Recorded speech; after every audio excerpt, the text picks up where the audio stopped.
आप ये इतने एटीट्यूड में बात कर रहे हैं कि जी समझ लो कैसी फार्मासिस्ट की ड्यूटी कर रहे हो, चेक करो। वहाँ पे दवाइयाँ जो थी लगभग आधा स्टॉक वहाँ एक्सपायर्ड था जब हम।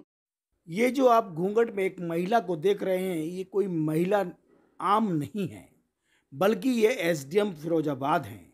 इन फिरोजाबाद एसडीएम को शिकायत मिल रही थी कि फिरोजाबाद में पीएससी पर कुछ लोग दवाइयों को लेकर परेशान हैं, तो कुछ लोग डॉक्टरों के न मिलने से परेशान हैं। तो एसडीएम साहब ने ठान ली कि आखिरकार हकीकत है क्या। तो एसडीएम आम नागरिक की तरह घूंघट कर कर पहुँच गई अस्पताल, और अस्पताल में लाइन में लगकर पर्चा बनवाया और फिर डॉक्टर को उपचार के लिए उसे दिखाने पहुंच गई। फिर क्या था जो उन्हें सुना था वो हकीकत बिल्कुल साफ दिखने लगी।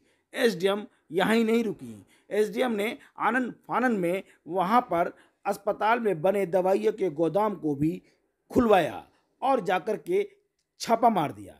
और फिर क्या था जो हकीकत सामने आई, एसडीएम साहब की भी आंखें खुली की खुली रह गई। एसडीएम साहब को जो शिकायत मिली थी वह बिल्कुल सत्य थी, इसलिए एसडीएम ने हर चीज़ को बारीकी से परखा और गोदाम में रखी दवाइयों को बाकायदा बारीकियों से देखा। तो उन्हें सामने जो सच सामने आया उससे उनके होश उड़ गए। उन्होंने देखा कि गोदाम में रखी ज़्यादातर दवाइयाँ 50% से ज़्यादा दवाइयाँ एक्सपायरी थी।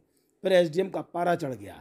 एसडीएम ने लगे अधिकारियों को आड़े हाथों ले लिया, जमकर फटकार लगाई और कहा कि कैसे आप खिलवाड़ कर रहे हैं। तो एसडीएम ने जो कुछ भी किया और जो सच्चाई सामने आई उससे मीडिया से भी शेयर किया है। क्या कह रही है एसडीएम, सुन लेते हैं। जी, मेरे पास एक शिकायत प्राप्त हुई थी दीदामई हॉस्पिटल के संबंध में कि वहाँ पे कुत्ते के काटने के बाद जो इंजेक्शन लगाए जाते हैं, 10 बजे से लोग वहाँ पे अपना इंतजार कर रहे थे डॉक्टर का, और डॉक्टर प्रेजेंट नहीं थे, जिसकी वजह से बहुत अफरा तफरी मची हुई थी। तो जब हम वहाँ पहुंचे, हम वहाँ अनोनिमसली घूंघट करके गए थे, हमने पर्ची कटवाई, डॉक्टर से बात की।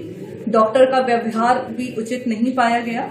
उसके अलावा उनके जब रजिस्टर्स चेक किए गए तो काफी लोग मिसिंग थे, कुछ लोगों की वहाँ पे सिग्नेचर्स थे, फिर भी वो हॉस्पिटल में नहीं पाए गए थे। इसके अलावा वहाँ पे दवाइयाँ जो थी लगभग आधा स्टॉक वहाँ एक्सपायर्ड था जब हम पहुंचे, और जो व्यवस्थाएं थी साफ सफाई की वो भी मेंटेन नहीं थी। इंजेक्शन भी सही ढंग से बिठाल के प्रॉपर नहीं लगाए जा रहे थे। किसी भी प्रकार से एक जन सेवा के भाव से कार्य नहीं हो रहा था। तो इन्हीं सारी चीजों को हम नोट करके लाए और उस पर हम कार्रवाई कर रहे हैं। रिपोर्ट। नमस्कार, मैं हूं रवि सक्सेना।